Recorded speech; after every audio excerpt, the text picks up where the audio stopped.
Welcome back to another video. Today we're addressing a common issue on Fiverr.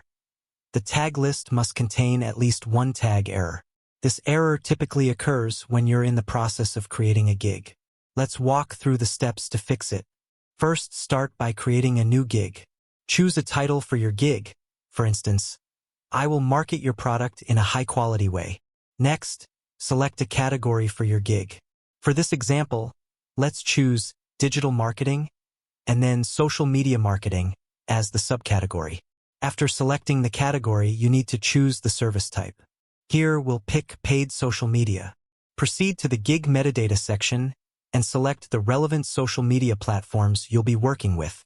Now comes the critical part, the search tags. In the search tags section, you need to add at least one tag, but you can add up to 5 tags.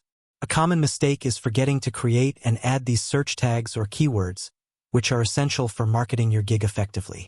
Additionally, don't forget to choose the industry tools relevant to your gig. For instance, if you're targeting financial services, make sure to select that. Once you've completed all these steps, press Save and Continue.